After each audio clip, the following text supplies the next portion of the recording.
following that. So that's the game plan.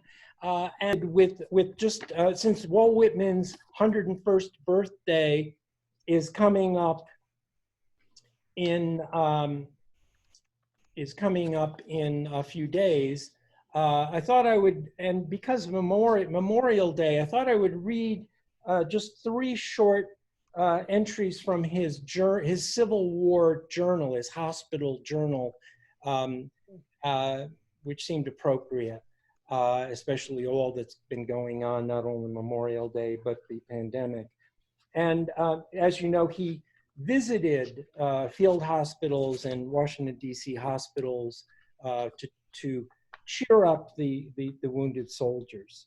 So first is my preparations for visits.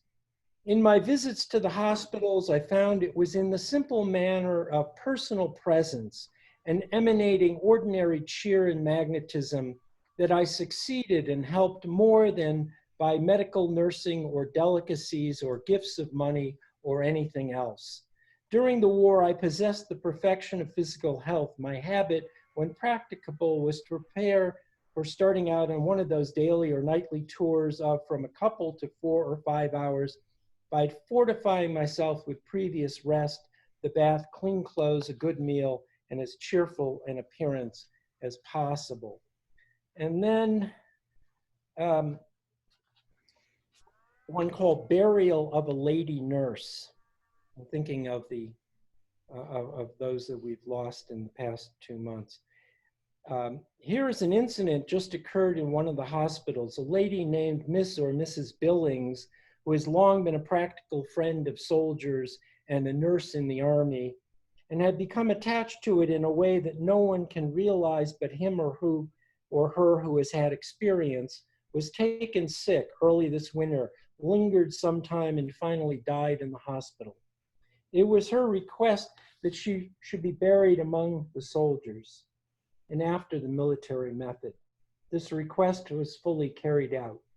Her coffin was carried to the grave by soldiers with the usual escort, buried, and a salute fired over the grave.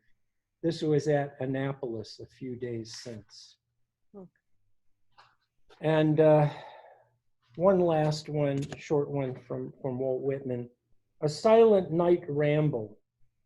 Tonight, after leaving the hospital at 10 o'clock, I had been on self-imposed duty some 5 hours, pretty closely confined. I wandered a long time around Washington. The night was sweet, very clear, sufficiently cool, a voluptuous half moon, slightly golden, the space near it of a transparent blue-gray tinge.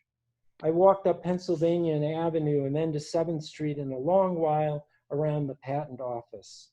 Somehow it looked rebukefully strong, majestic there in the delicate moonlight. The sky, the planets, the constellations, all so bright, so calm, so expressively silent, so soothing after those hospital scenes. I wandered to and fro till the moist moon set long after midnight. Yeah, so moving on to our first reader, our featured reader, Kate Padilla, who was a neighbor of ours in Old Town, Albuquerque, and a good friend. And Kate has a book that has just come out, Apples Rot on the Ground, beautiful cover, and available from Finishing Line Press. And I think she'll probably be reading some from that. And the book deals a lot with her family history, family experience, and she's family from in Taos, New Mexico, and in Wyoming. She's a University of Wyoming graduate, was a journalist, a Senate staffer in Washington, D.C., and has traveled throughout the world. Now she focuses on her art and her poetry. So welcome, Kate Padilla. Thank you. Thank you to Jules and John for continuing in these weird times. We're not at KAKTUS having a beer and a pizza. Instead, we're Zooming. And as knowing that the oddity of today's time where we're disembodied, I can't reach out and touch people or see them. I was expressing to Paul my nervousness about reading on Zoom. And so I'm going to start out with a light poem, and it's a pontoon before I read out of my new poetry book. And this is a conversation with Paul, and it's called Lipstick, a Pontoon. Where is my lipstick? I wore it last March at Tricklock's kickoff before the pandemic. I need to up my style game because I'm going to read poetry on Zoom. At Tricklock, my hair was cut in a bob. Before the pandemic, I had style. Now I have to deal with my messy do because I'm reading poems on Zoom from my first ever book. I've lost my style. I have a messy hairdo. Maybe I need to wear earrings to sharpen my image. I'm scheduled to read from my new book. I've been in self-isolation for 58 days now. I will have to find my earrings. I can't imagine where I left them. I'm in a daze, stuck at home syndrome. I've been in isolation for 58 days now. Maybe a manicure, but I'm an artist with paint between my nails. I need to camouflage my days stuck at home syndrome. It's time to up my style game for tonight's poetry reading on Zoom. Where's my lipstick? I wore it last March. I'm really pleased with my new book because it wouldn't have happened without the support of the poetry community of Albuquerque. And we are so fortunate to have such a supportive group here. I'm going to start out with my first poem. It's called Padilla. My name is Padilla, and it was inspired by Martin Espada's poem, My Name is Espada. Padilla soldiers rode out of Spain in armor and in helmets embellished with feathers resplendent of quetzals. Padilla's coat of armor's a war cry, fingers grip sabers meant to colonize. They spilled Aztec blood, raped women, their blood mixed in veins, birthing children with sculpted high cheekbones. They traveled the Camino Real in New Mexico to confiscate native tribal lands. In San Luis Valley, my grandfather's illusions of gander dissolved, his Jewish heritage secreted in trunks. My father denied his Mexican ancestry, identified himself as Spanish American. Martinez, my mother's clan, are farmers. Their emblem is Mars, the fertility god. Martinez were born under trees and stars, joyous when squash vines coiled up string beans against mud walls. Martinez found joy when snowflakes mounted on Blue Mountain and melted into the Rio Grande. Martinez women were curanderas and midwives. Martinez women never cut their hair. Today, Padilla carries a sword to cliff tops, fights with words and gambles with life. My name is Padilla, and I'm a poet with a mean streak. Yet I am joyous when I see my string beans wrap around my corn stalks in New Mexico, where I was born. After we left Wyoming, we moved to, when we left New Mexico, we moved to Wyoming. And when we moved there, we discovered differences. People look different than us and we look different than them. But we also discovered that we had our own prejudiceness. Forbidden friend. Charlie Ray Davis swings high, freckled face, carrot hair, rice paper skin. His blood pumps so fast, I hear his veins will burst and he'll bleed to death. I think you have to mute Joanne.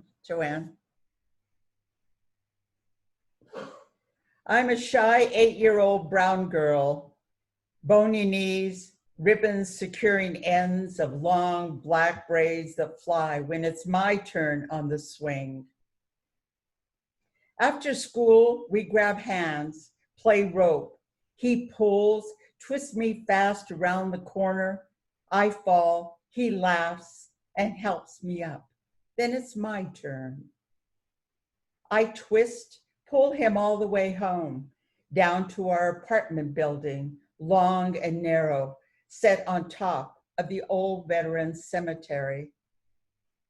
At the back door, his mother stands guard. She hollers, Charlie, Charlie Ray Davis, get your ass away from that dirty Mexican. At the clothesline, hanging laundry, my mother twists her neck, ugly. She screams, Catalina, I've told you before, stay away from that white trash Okie.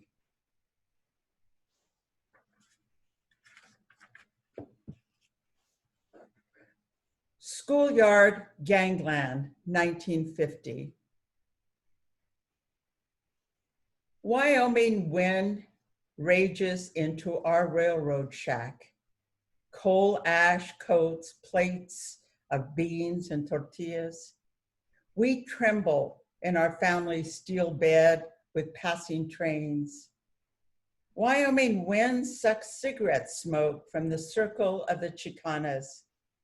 We control the furthest corner of the junior high campus.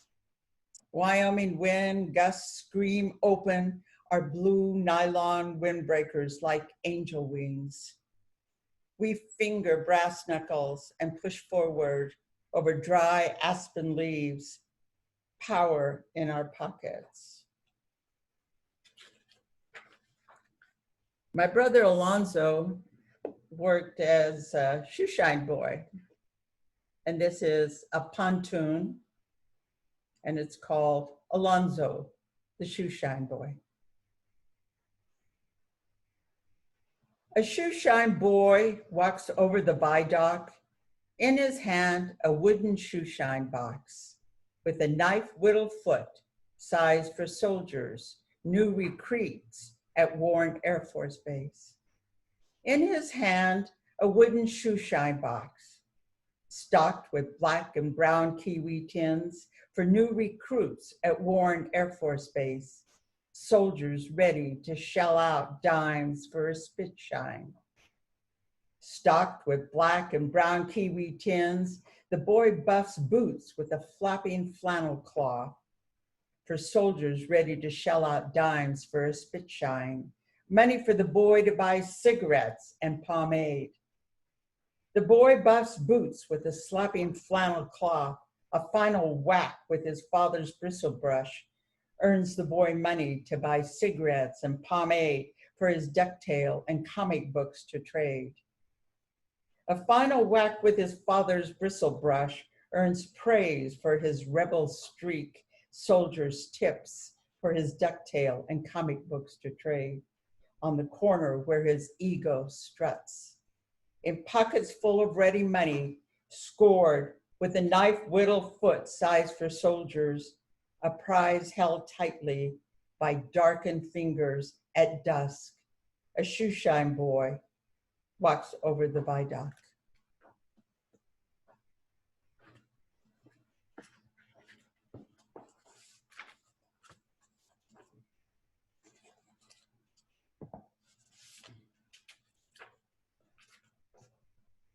Winters.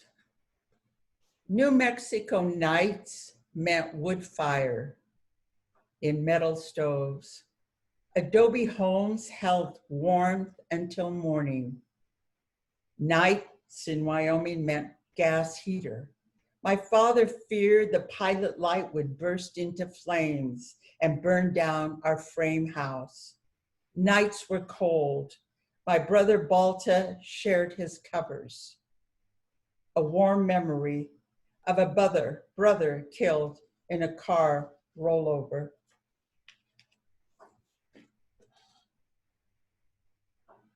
Nothing to be thankful for. There was never a question who would get my father's saxophone. Balta was my father's favorite. Girls couldn't blow hard enough to make music. When Balta knocked up his 16-year-old girlfriend, my stern Chicano father cried. He offered him money to run away. My brother married her anyway, left college, found a construction job at the Flaming Gorge Dam, miles away from home. Worried for his pregnant wife, he drove the shortcut. Only the moon saw the car roll. His tear-stained face scraped the wet dirt road. My father wailed. My mother fell into a silent space. I was locked out of their pain. Thanksgiving weekend, I was left without homemade pumpkin pies, empanadas with pine nuts.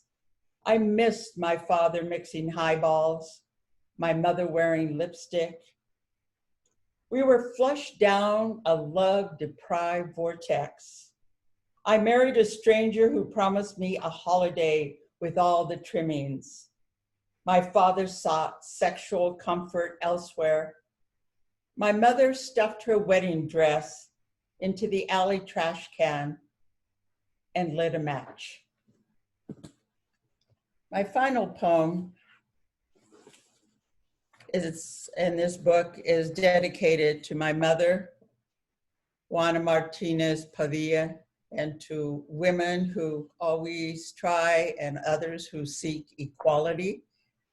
Although she had some difficulties in life, my mother went to work as a maid at a Tomahawk Hotel in Green River, Wyoming. When she retired, she was the manager of the hotel. So that is an inspiration to all of us who seek to have a space and time, and we're equal with other people in our decision-making. My final poem is called Bitch, and it's a sestina. Let me holler like a beast, screech and pull alongside those machos who say I was nothing but a bitch. But I fisted up and claimed my place in line. I didn't wince. Años pasados, I witnessed a woman wince, forced to kneel before the beast, whose traditions sanctioned his claim on her as if she were property, along with his horses and bitch dogs. But we aren't what we was back then, when my mother was told when to breathe and when she winced, afraid when he called her a bitch. A word he learned from other beast, macho men who went along denying their wives' claim for space where peace is claimed, a safe place. She was a trusting woman until he came along. At first, it was love. Then she winced after marriage when the jealous beast struck her for being rich in beauty and intelligence. From them, a bitch was born, a daughter who disputed claims and customs, who stood against the beast, embraced her mother, who was until her death afraid. My mother winced in his presence, unable to challenge the long forged family norms of long ago. She was nada, never a bitch who could make the tribe wince. Her well-armored daughter claimed her own voice. In her determination, she was fearless, prepared to take down the beast. The daughter didn't wince. She stretched a long rope and baited the beast, yelled, "I am a bitch," claimed the podium, She was not her mother, afraid. Thank you very much for listening to my poems. Thank you so much, Kate. That's very powerful. And I love Thank you. this, of course. Yeah. And the whole book is like that. It's an extraordinary book, which you got to pick it up. It's a biographical book of our changes. So thank you, John and Jules. Thank you so much. And I'd like to introduce you. Okay. We've asked Kate to introduce Sherwin because she is a family friend, and she can tell you all about that. Okay.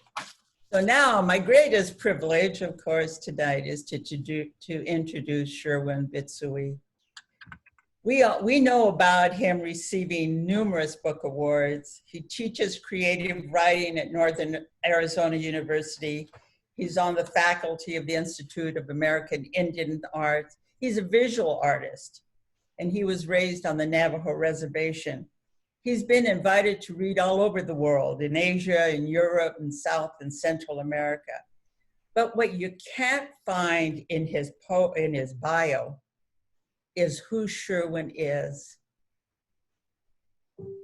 In the past decades that I have known him and his family, especially his aunt, Joanne Bitsui, I have discovered Sherwin's humbleness, his kindness, his honesty, his love of family, his love of his culture, his devotion to the Navajo Diné clan. Sherwin is fluent in Navajo, although his aunt may argue with that. But his poetry words are spatial.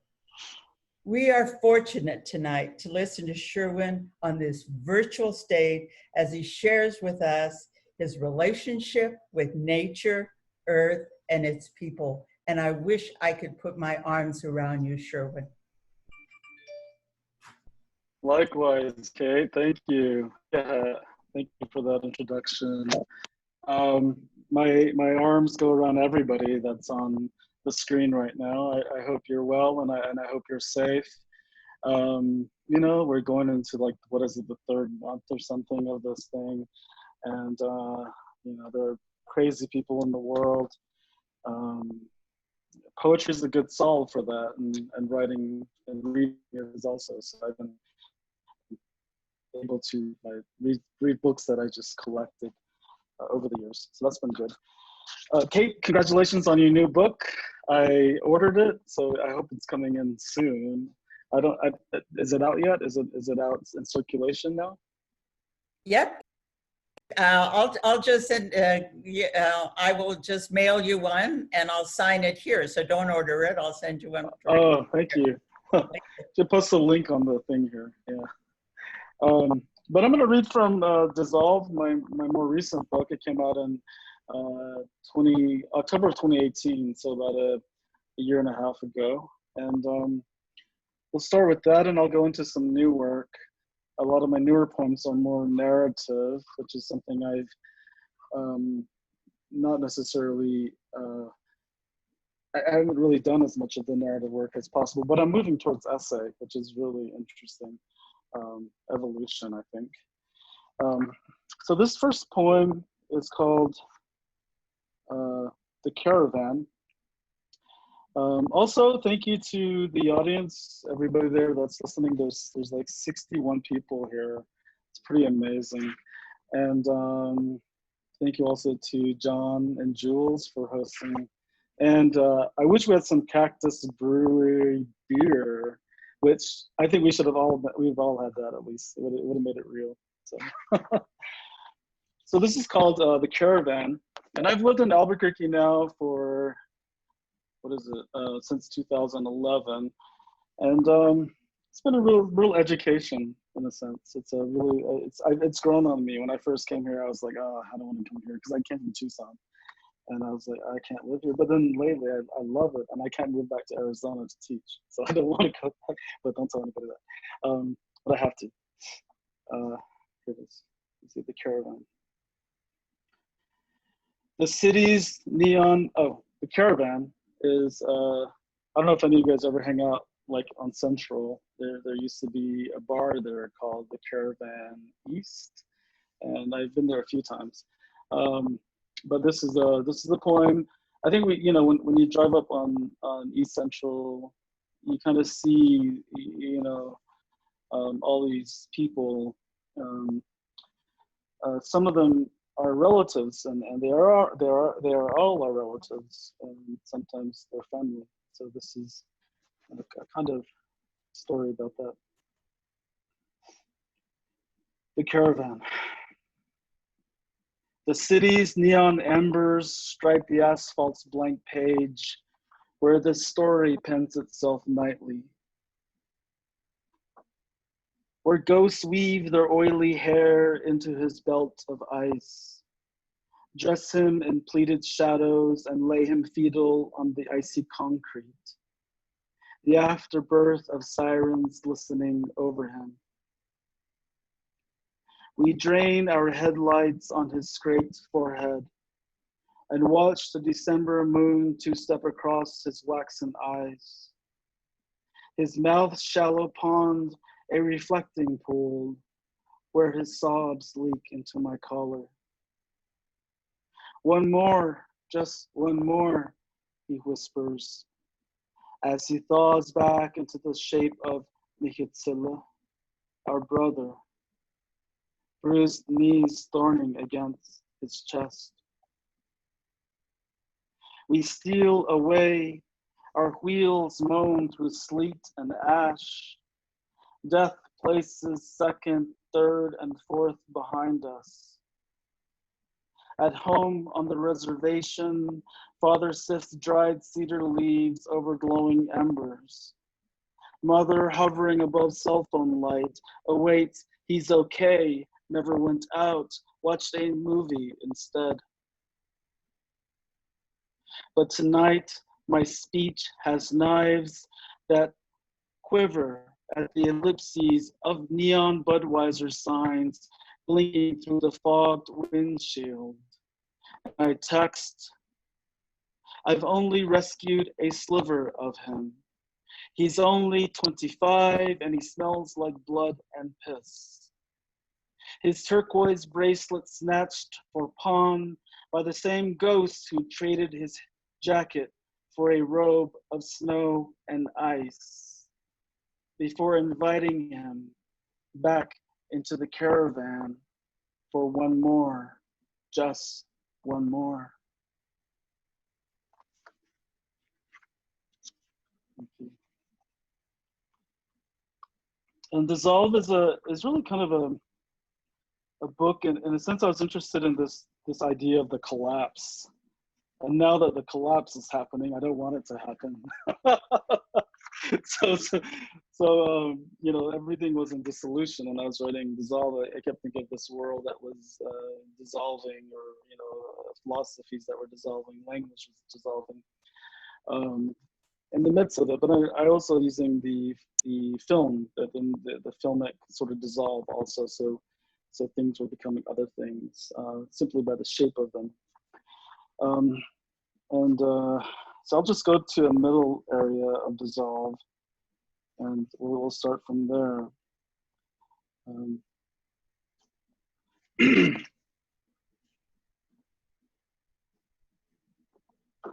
Father's dying ceased when he refunded this hours for fused hands, plaster coated in a glottal stop's brief paralysis.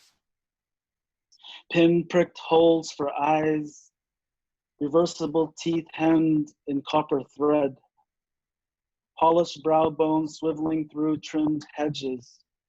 He atrophies the aftermath, its highest frond withering on maps that dreamed our shadows waterlogged. He then howls a constellation of anchors flung at blue birds pausing mid-flight, where pewter wind creaks shut over a raft's hesitation. He explains the sun, not carried by horse, but a ceiling lamp flickering on our computer screens. Mother threw a platter of blind spots on her son without knowing that bees ached in her feet. The beads of her breath sank into his chest. He kept them for 5 long years. A tassel of singed hair cinched around his wrist. He latches soothing songbirds in his pockets of fire. He stains the night's rim with sprigs of dry air exiting fevering bodies cupped briefly by their itching. She dabs clear his brow, remembers syringes filled with lake mist, wonders whether it was him who strung teeth marks across her wrist the night before. Together they pace the ravine's gauge nearing empty. Step upon a pale horse lying under earth's heat. Legs upright in the cattle guard, butcher paper stretched taut over wiry ribs. Its gasping sent them barreling back toward the awakened cornfield. Somewhere between, they leaped back into their bodies. They didn't recognize their own voices. Her apparition ferries the flowers of their bruises back to the severing. The bullwhip's knotted eye turns toward her and only her. When fences come to suckle, where will her mind's legs carry her? Moths mill about her feet's sleeping ankles. Her throat's cave claims each sun's song, wears them like tiger's legs across nights striped and fanged. How they stretch between moon and helium, how they weave tuned and plucked out of the sea's gassed maw, how they uncover with clear hands a handful of hushed hours held like silver coins where their eyes failed to shut for the third time. Thank you. As I enter middle age, my sight is not the same as it. So that's a little piece from Dissolve, and I'll read you. Let's see. Yeah, this is really an Albuquerque book. I really feel like, just the feeling of this place and the cranes and, the bosque and just the rhythm of this place is really captured, hopefully, in this book. Benches face before. I pushed into a coin slot, the sound of pills pebbling an emergency room floor. My thinking stills. A new oxygen fills my reasons for stalling. Cranes pass as swans through tunnels underneath this dreaming. I breathe it in. Cave paintings stammering from their speech of clear water hoof this chamber quiet. I breathe it in. Charred cradles tethered to anchors, molt beside bleached saddles. I breathe it in. The dark before me, unfolded from bead-pressed earth, sparkles, groans, whistles. I breathe it in. Thank you. And I'm going to go into some new work. Yeah. Thank you, Sherwin. It's been a delight. I probably read too long. I'm No, getting no, used to these lessons. perfect amount of time and stunning work. Thank you so much. It's great to know that you're in downtown Albuquerque as well. Yeah, secretly, I kind of. Yeah, I thought you had already moved over to Arizona. That's what a lot of people think. No, you like it though. I'm like really reclusive. I mean, I don't really go anywhere, so I'm pretty much. Okay, I'm gonna stop recording now. And I did, if people are watching this, I recorded just through your new book. I did not record your new poems. So that's something that just we could hear for now. So and those, yeah. support the really poets. You can forward donate, buy their books. All right. Yeah.